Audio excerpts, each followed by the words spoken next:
to know everything. And now at this point in time, we're even more defiled than we were after the fall, because we now have access to things such as witchcraft, sorcery, horoscopes, and tarot cards, the forbidden knowledge, and the increase thereof has only driven a wider gap between us and God. In this instance, the angels that fell, but only doing the devil's work.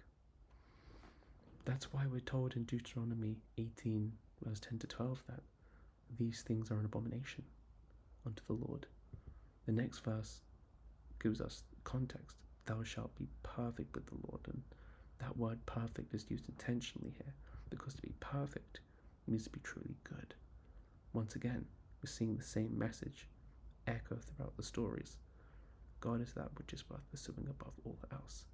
The devil has his counterfeits. A diviner is Satan's version of God's prophets. And this is why the flood had to happen, because if the people were partaking in witchcraft, then they were relying and trusting in the devil, possibly without even knowing it. It was a complete rejection of God. The natural order of things had been flipped. Now with the devil being that which is good in the human's eyes. So God had to bring the flood. He had to undo what he did, but through his mercy, this was God giving everything a second chance at paradise. We've discussed that the flood is parallel to how God created everything and what he did to the earth by bringing structure and order to all things. In this part of the story, God's order and structure has been flipped. God's work has been undone, yet he was merciful enough to give everyone a second try, to completely wipe the slate clean. So the flood was God resetting everything, literally washing away evil. Let that sink in. No, wash away, let it sink in. No, okay, sorry, I'll stop.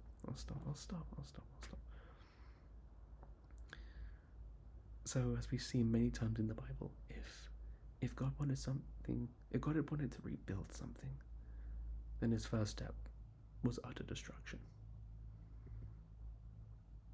I'll be honest. I was having a hard time understanding this. And I got an awesome revelation. It's awesome, I just have to share it with you.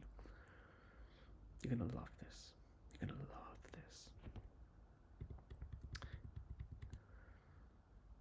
Oh, was I? Okay, right, yeah.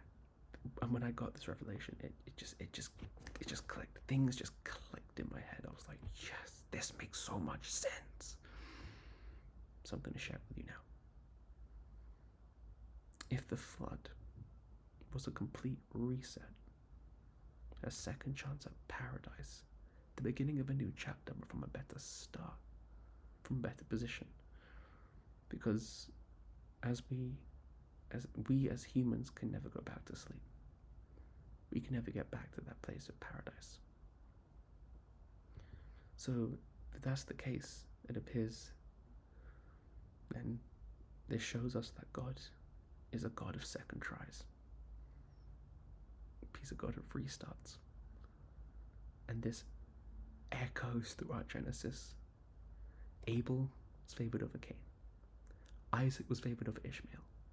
Jacob was favored over Esau. Can I give you more? You can say Joseph, because he was the youngest, just like all these brothers here. All these brothers have something in common. They were the youngest. They were the second person. They came second, just like the flood came second to creation itself. You see where we're going with this? See how crazy this is? You can't make this up. You can't make this stuff up.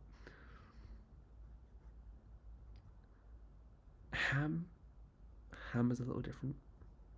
He's a little different, but we'll get to why. Because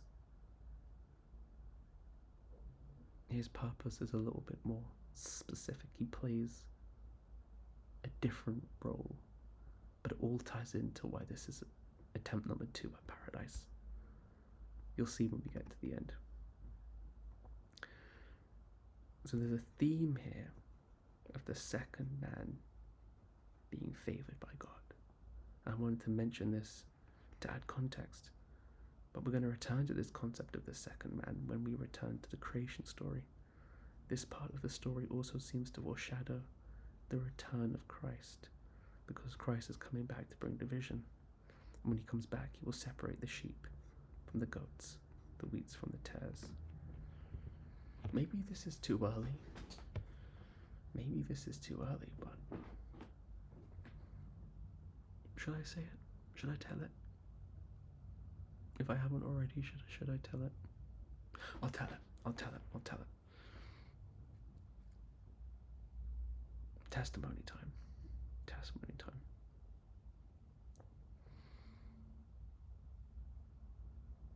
A couple of years back. No, not even a couple of years back. It was less than that. About a year and a half at this point. Or maybe just over.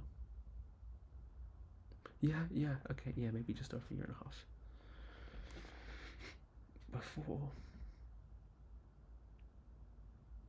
Before I came to God, I used to partake in that. I used to partake in that side of the occult, and I had no idea, absolutely no idea it was evil. I thought, it was just, spiritual stuff.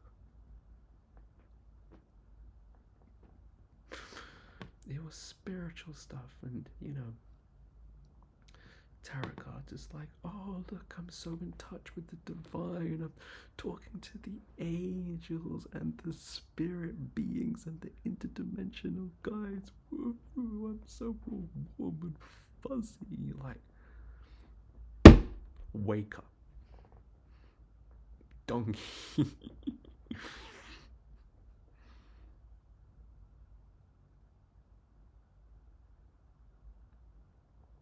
This is why witchcraft is so bad. This is why witchcraft is it's so evil, because we were never meant to have it. We were never meant to have these things. There are 2 types of people in the occult: those who know and those who don't know.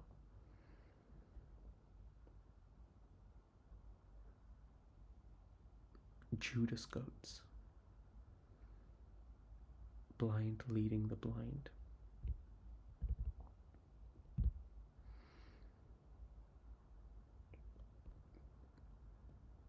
It's why the antichrist spirit is so dangerous. Because it's a watered down version of the Holy Spirit. But if you never receive the Holy Spirit, then you'll never know. You'll never know. Same with the Kundalini spirit. So similar to the Holy Spirit, but if you never receive that, you'll never know. You'll never know. And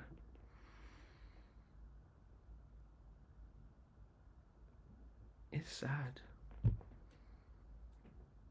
It's kind of heartbreaking. Let me correct myself. It's not kind of heartbreaking. It is heartbreaking. There's so many people. No, hang on. Let me remind myself what I just said.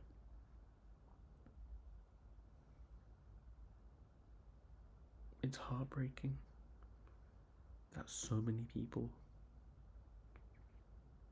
are led astray. And what's more heartbreaking is that there are people who know.